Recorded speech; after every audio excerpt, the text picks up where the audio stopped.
September 21 Mahalaya அமாவாசை plus ஞாயிறு. இந்த 4 பொருளையும் சேர்த்து இந்த இடத்துல இப்படி வைங்க. உங்கள் கணவரோட வருமானம் 100 மடங்கு பெருகும். பெயர், புகழ், அந்தஸ்து கிடைக்கும். அது மட்டும் இல்லை, இந்த பொருள் வீட்டில் இருந்தது அப்படின்னா தீய சக்திகள் உங்கள் வீட்டில் ஒரே நாளில் காணாமல் போகும். அது என்ன பொருள், எப்படி வைக்கணும், எந்த நேரத்தில் வைக்கணும் அப்படிங்கிறதெல்லாம் இந்த பதிவில் பார்க்கலாம். வீடியோவை ஸ்கிப் பண்ணாமல் பார்த்தீங்கன்னா தான் நான் சொல்லக்கூடிய தகவல் உங்களுக்கு முழுமையாக புரியும். வீடியோ பிடிச்சிருந்தா மறக்காமல் லைக் பண்ணுங்கள், ஷேர் பண்ணுங்கள். புதுசாக பார்க்குறவங்க சப்ஸ்கிரைப் செஞ்சுட்டு பாருங்கள். இந்த வருஷம் மகாலய அமாவாசை வரக்கூடிய நாள்லையே கிரகணமும் வருது. இந்த மகாலய அமாவாசை வந்திருக்கிற நாள் பாருங்க, ஞாயிற்றுக்கிழமை. ஞாயிறு அப்படிங்கிறதே பரிகாரம் செய்வதற்கு மிக உகந்த ஒரு நாள். அது மட்டும் இல்லை, அமாவாசை தினங்களில் செய்யக்கூடிய பரிகாரங்களுக்கு பலன் பல மடங்கு கிடைக்கும். அதே போல தான் கிரகணம் வந்திருக்கு இந்த நாளில். கிரகணத்தின் போது நாம ஜபங்கள், மந்திரங்கள், எந்த இறை வழிபாடு நம்ம வீட்டில் இருந்து கொண்டு செய்கிறோமோ அதற்கு பலன் அளவு கடந்த அளவு இருக்கும். நீங்கள் கேள்விப்பட்டிருப்பீங்க, கோவிலில் மட்டும்தான் மூடி இருக்கும், இறை வழிபாடு நம்ம செய்ய முடியாது. ஆனால் வீட்டில் இருந்தபடியே நம்ம சொல்லக்கூடிய மந்திரங்களுக்கும் நாம ஜபங்களுக்கும் அதீத அளவு சக்தி இருக்கும். அதே போல தாங்க அன்றைய தினம் நம்ம செய்யக்கூடிய பரிகாரங்களுக்கும் மிகவும் சக்தி அதிகம். அதுவும் எல்லாம் சேர்ந்து வந்திருக்கு பாருங்களேன். மகாலய அமாவாசை, கிரகணம், ஞாயிறு மூணுமே பரிகாரம் செய்வதற்கு ஒரு சிறப்பான நாள்.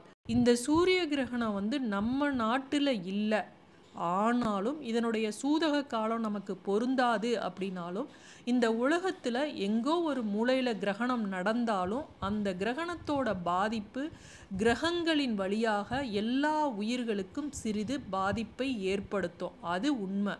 அதனால் இந்த கிரகணம் நமக்கு தெரியாட்டியும் இந்த மாதிரி பரிகாரங்களை செய்வதன் மூலமாக நமக்கு பல மடங்கு நன்மை தான் கிடைக்கும். சரி, இதை எந்த நேரத்தில் செய்யணும் அப்படிங்கிறத நம்ம தெரிஞ்சுக்கலாம். இதை ஈவினிங் 6 மணிக்கு மேலே நீங்கள் செய்வது நல்லது. இது ஒரு தாந்திரீக பரிகாரம், சக்தி வாய்ந்த பரிகாரம்னு சொல்லலாம். இதை செய்வதன் மூலமாக எப்படி கணவரோட வருமானம் அதிகரிக்கும் அப்படின்னு நீங்கள் நினைப்பீங்க. ஆவதும் பெண்ணாலே அழிவதும் பெண்ணாலே அப்படின்னு சொல்லுவாங்க. பெண்கள் கரெக்டாக சிக்கனமாக இருந்து செலவு செஞ்சோம் அப்படின்னா கணவரோட சேமிப்பை அதிகரிக்க செய்ய முடியும். அதே போல் வருமானத்தை அதிகரிக்க செய்ய முடியும். அப்படின்னாலும் சில பூஜைகள், பரிகாரங்கள் இதெல்லாம் செய்வதன் மூலமும் அதிகரிக்க செய்ய முடியும். அதுக்காக இந்த பரிகாரத்தை செஞ்சுட்டு அப்படியே இருந்தால் வருமானம் அதிகரிக்கும்னு சொல்லலை. நம்ம உழைப்பையும் போட்டு அதை கூட இந்த மாதிரி பரிகாரம், பூஜை இதெல்லாம் செய்யும்போது கணவரோட வருமானம் நிச்சயமாக அதிகரிக்கும். இந்த பரிகாரங்களுக்கெல்லாம் ரொம்ப ரொம்ப செலவு கம்மி, எளிய பரிகாரம் தான். அதனால் ஒன்றும் உங்களுக்கு செலவு இல்லை. இதை இந்த நாள் விட்டுட்டா எப்போ செய்யலாம் அப்படின்னு பார்த்தீங்கன்னா ஞாயிற்றுக்கிழமை செய்யலாம். இந்த வழிபாடு ஞாயிற்றுக்கிழமையில் செய்வது, அமாவாசையில் செய்வது ரொம்ப சிறப்பு. சரி, இதை யார் வேணுனாலும் செய்யலாமா அப்படின்னா ஆண் பெண் யாராக இருந்தாலும் செய்யலாம். ஆனால் சுத்தமாக இருக்க வேண்டும். தீட்டு காலமாக இருந்தால் செய்யக்கூடாது. எந்த தீட்டாக இருந்தாலும் இதை செய்யக்கூடாது. சரி, இதற்கு தேவைப்படுவது என்ன அப்படிங்கிறத நம்ம தெரிஞ்சுக்கலாம். முக்கியமாக இதுக்கு தேவைப்படுவது கல்லுப்பு. இந்த கல்லுப்புக்கு பதிலாக தூளுப்புன்னு சொல்லக்கூடிய சால்ட்டை பயன்படுத்திக்கலாமா அப்படின்னா பயன்படுத்தக்கூடாது. கல்லுப்பு தான் பயன்படுத்தணும். சரி, இதை எதில் செய்யணும் அப்படின்னு பார்த்தீங்கன்னா கண்ணாடி பாத்திரம் இருந்தால் எடுத்துக்கலாம். கண்ணாடி பவுல் எங்கள் வீட்டில் இல்லை அப்படிங்கிறவங்க மண் பாத்திரம், நல்லா கொஞ்சம் பெரிய அகல் விளக்காக இருக்குதுன்னு வச்சுக்கோங்க, அந்த அகல் விளக்கை கூட நீங்கள் பயன்படுத்தலாம். மண்ணால் செய்யப்பட்ட பாத்திரம். அதுவும் இல்லை அப்படின்னா பீங்கான் பாத்திரம், அதை எடுத்துக்கலாம். இந்த பரிகாரத்துக்கு நம்ம பயன்படுத்தக்கூடிய பொருட்கள் அனைத்துமே நெகட்டிவ் சக்தியை வெளியேற்றக்கூடிய பொருட்கள். அதனால் சில பொருட்கள் மூலமாக, அதாவது இந்த கண்ணாடி பவுல், மண் பாத்திரம் இதில் தான் பயன்படுத்தணும் அப்படின்னு சொல்லியிருக்காங்க. அதற்காக தான் இது. இப்போ நீங்கள் கல்லுப்பை நீங்கள் எந்த பாத்திரம் எடுத்திருந்தாலும் சரி அதில் போட்டு ஃபுல்லாக வச்சுக்குங்க. இதோட நம்ம கூட வைக்கிறது என்ன அப்படின்னு பார்த்தீங்கன்னா படிகாரம். இந்த படிகாரம் வீட்டில் கண்டிப்பாக இருக்கணும். நிலவாசலில் மட்டும் சில பேர் கட்டி வச்சுருப்பாங்க, பூஜை அறையிலலாம் வச்சுருக்க மாட்டாங்க. அப்படிலாம் இருக்கக்கூடாது. பூஜை அறையில் கண்டிப்பாக படிகாரம் வச்சுருங்க. இந்த படிகாரத்தை சிறிது இருந்தால் கூட போதும், இந்த கல்லுப்போட சேர்த்து வைங்க. அது மேலே நம்ம வைக்க வேண்டியது தெர்பப்புல். இந்த கிரகண நேரத்தில் நம்ம இந்த தெர்பப்புல்லை யூஸ் பண்ணுறோம். எதற்கு?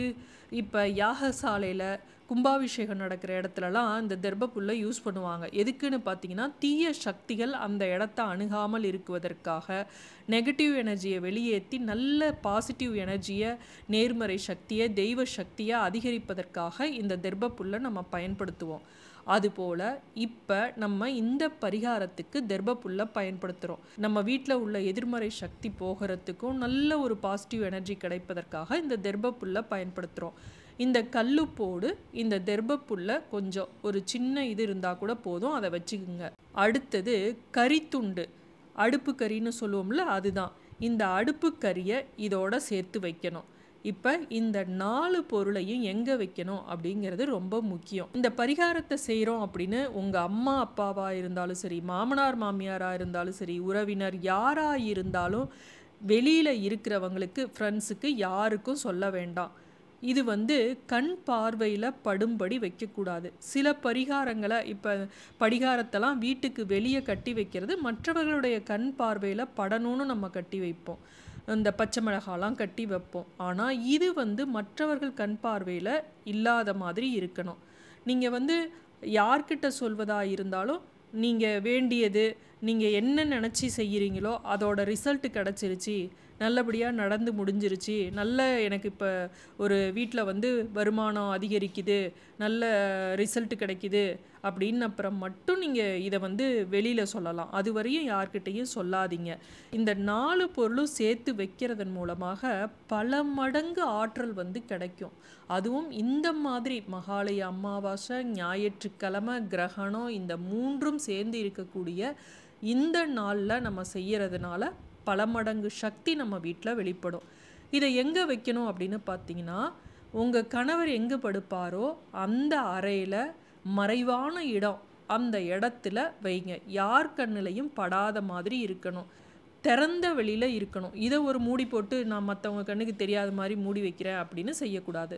ஓப்பனாக தான் இருக்கணும். வீட்டில் சர்வெண்ட் மெய்டு வர்றாங்க, நான் என்ன பண்ணுவேன், கட்டிலுக்கடியில் வைக்கலாம் அப்படின்னா அவங்க கூட்டுவாங்களே அப்படின்னா அந்த இடத்துல வைக்காதீங்க. நீங்கள் தான் எந்த இடத்துல வச்சா தெரியாதோ அந்த இடத்துல வைக்கணும். இது நெகட்டிவ் சக்தியை வெளியேற்றி நல்ல ஒரு பாசிட்டிவ் எனர்ஜியை வீட்டுக்குள்ளே கொடுக்கும். இதை அடுத்த அமாவாசையோ அடுத்த ஞாயிறோ நீங்கள் எடுத்து செடியில் ஏதாவது கால்படாத இடத்துல போட்டுட்டு புதுசாக மாற்றி வைக்கலாம். இது மாதிரி செய்வதன் மூலமாக உங்கள் வீட்டில் உள்ள திருஷ்டி, அதாவது எதிர்மறை சக்திகள்லாம் விலகி நல்ல ஒரு பாசிட்டிவ் எனர்ஜி பெருகும். உங்களுக்கு நிறைய மாற்றங்கள் தெரியும். செஞ்சு பாருங்கள். மீண்டும் அடுத்த காணொளியில் சந்திக்கும் வரை நன்றி, வணக்கம்.